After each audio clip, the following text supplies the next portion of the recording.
We Can Get Them For You Wholesale, by Neil Gaiman.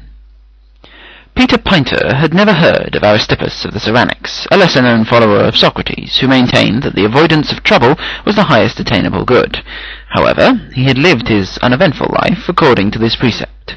In all respects except one, an inability to pass up a bargain, and which of us is entirely free from that, he was a very moderate man.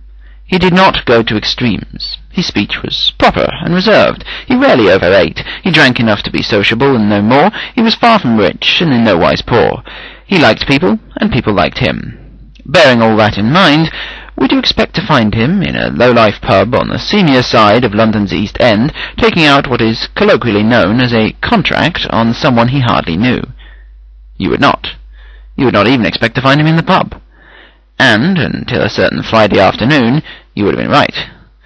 But the love of a woman can do strange things to a man, even one so colourless as Peter Pinter, and the discovery that Miss Gwendolen Thorpe, 23 years of age, of 9 Oak Tree Terrace, Purley, was messing about, as the vulgar would put it, with a smooth young gentleman from the accounting department, after, mark you, she had consented to wear an engagement ring, composed of real ruby chips, 9-carat gold, and something that might well have been a diamond, £37.50, that it had taken Peter almost an entire lunch hour to choose, can do very strange things to a man indeed. After he made this shocking discovery, Peter spent a sleepless Friday night, tossing and turning with visions of Gwendolen and Archie Gibbons, the Don Juan of the Clammidge's accounting department, dancing and swimming before his eyes, performing acts that even Peter, if he were pressed, would have to admit were most improbable. But the bile of jealousy had risen up within him, and by the morning Peter had resolved that his rival should be done away with. Saturday morning was spent wondering how one contacted an assassin, for, to the best of Peter's knowledge, none were employed by Clammidge's, the department store that employed all 3 of the members of our eternal triangle, and, incidentally, furnished the ring. And he was wary of asking anyone outright for fear of attracting attention to himself. Thus it was that Saturday afternoon found him hunting through the yellow pages. Assassins, he found, was not between asphalt contractors and assessors quantity. Killers was not between kennels and kindergartens. Murderers was not between mowers and museums. Pest control looked promising. However, closer investigation of the pest control advertisements showed them to be almost solely concerned with rats, mice, fleas, cockroaches, rabbits, moles, and rats, to quote from one that Peter felt was being rather hard on rats, and not really what he had in mind. Even so, being of a careful nature, he dutifully inspected the entries in that category, and at the bottom of the second page, in small print, he found a firm that looked promising. Complete, discreet disposal of irksome and unwanted mammals, etc., went the entry. Keach, Hare, Burke and Keach, the old firm. It went on to give no address, but only a telephone number. Peter dialed the number, surprising himself by so doing. His heart pounded in his chest, and he tried to look nonchalant. The telephone rang once, twice, 3 times. Peter was just starting to hope that it would not be answered, and he could forget the whole thing, when there was a click, and a brisk young female voice said, "Keach, Hare, Burke and Keach, can I help you?" Carefully not giving his name, Peter said, how big, what size mammals do you go up to dispose of?" "Well, that would all depend on what size Sir requires." He plucked up all his courage. "A person?" Her voice remained brisk and unruffled. "Of course, sir. Do you have a pen and paper handy?" "Good. Be at the Dirty Donkey pub off Little Courtney Street, E3, tonight at 8 o'clock. Carry a rolled-up copy of the Financial Times, that's the pink one, sir, and our operative will approach you there." Then she put down the phone. Peter was elated. It had been far easier than he had imagined. He went down to the newsagent's and bought a copy of the Financial Times, found Little Courtney Street in his A to Z of London, and spent the rest of the afternoon watching football on the television and imagining the smooth young gentleman from accounting's funeral. It took Peter a while to find the pub. Eventually he spotted the pub sign, which showed a donkey, and was indeed remarkably dirty. The Dirty Donkey was a small and more or less filthy pub, poorly lit, in which knots of unshaven people wearing dusty donkey jackets stood around, eyeing each other suspiciously, eating crisps and drinking pints of Guinness, a drink that Peter had never cared for.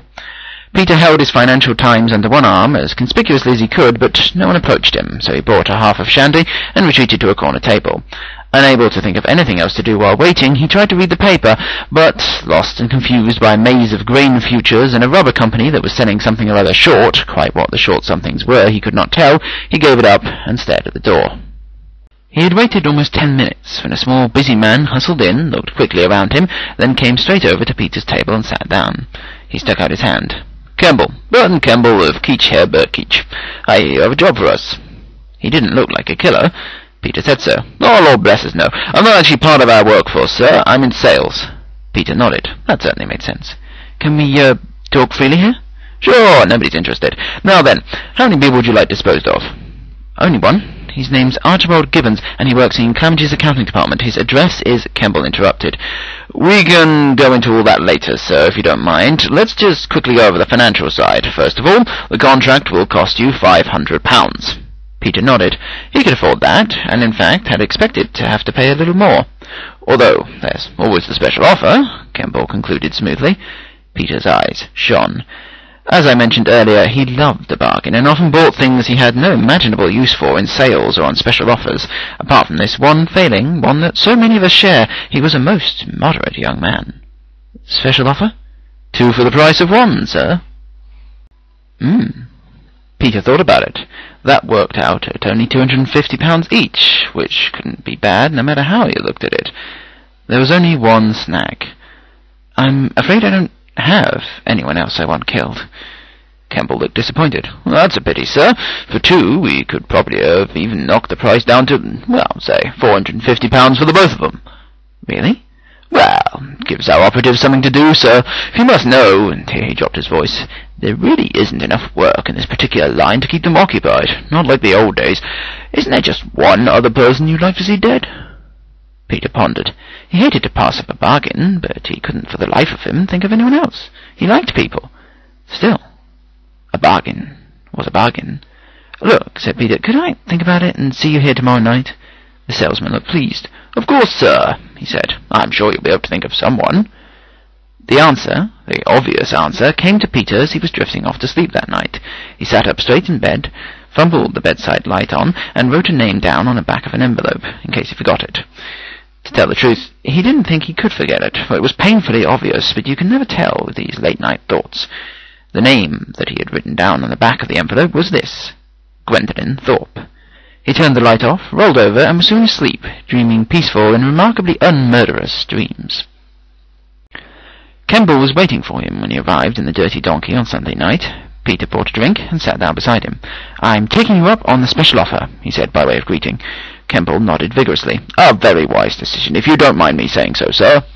Peter Pinter smiled modestly, in the manner of one who read the Financial Times and made wise business decisions. "That will be £450, I believe?" "Did I say £450, sir?" "Good gracious me, I do apologize. I beg your pardon. I was thinking of our bulk rate. It would be £475 for 2 people. Disappointment mingled with culpability on Peter's bland and useful face. That was an extra £25. However, something that Kemble had said caught his attention. "Bulk rate?" "Of course, but I doubt that sir would be interested in that." No, I am. Tell me about it." "Very well, sir. Bulk rate. £450 would be for a large job. 10 people. Peter wondered if he had heard correctly. 10 people? Well, that's only £45 each. "Yes, sir. It's a large order that makes it profitable." "I see," said Peter. Said Peter. "And could you be here the same time tomorrow night?" "Of course, sir." Upon arriving home, Peter got out a scrap of paper and a pen. He wrote the numbers 1 to 10 down one side, and then filled it in as follows: 1, Archie G, 2, Gwenny, 3, and so forth. Having filled in the first 2, he sat sucking his pen, hunting for wrongs done to him, and people the world would be better off without. He smoked a cigarette. He strolled around the room. Aha! There was a physics teacher at a school he had attended who had delighted in making his life a misery. What was the man's name again? For that matter, was he still alive? Peter wasn't sure, but he wrote the physics teacher, Abbott Street Secondary School, next to the number 3. The next came more easily. His department head had refused to raise his salary a couple of months back. That the raise had eventually come was immaterial. Mr. Hunterson was number 4. When he was 5, a boy named Simon Ellis had poured paint on his head, while another boy, named James somebody or other, had held him down, and a girl named Sharon Hartsharp had laughed. They were numbers 5 through 7, respectively. Who else? There was the man on television with the annoying snicker who read the news. He went on the list. And what about the woman in the flat next door with the little yappy dog that sat in the hall? He put her and the dog down on 9. 10 was the hardest. He scratched his head and went into the kitchen for a cup of coffee, then dashed back and wrote "My Great-Uncle Mervyn" down in the 10th place. The old man was rumoured to be quite affluent, and there was a possibility, albeit rather slim, that he could leave Peter some money. With the satisfaction of an evening's work well done, he went off to bed.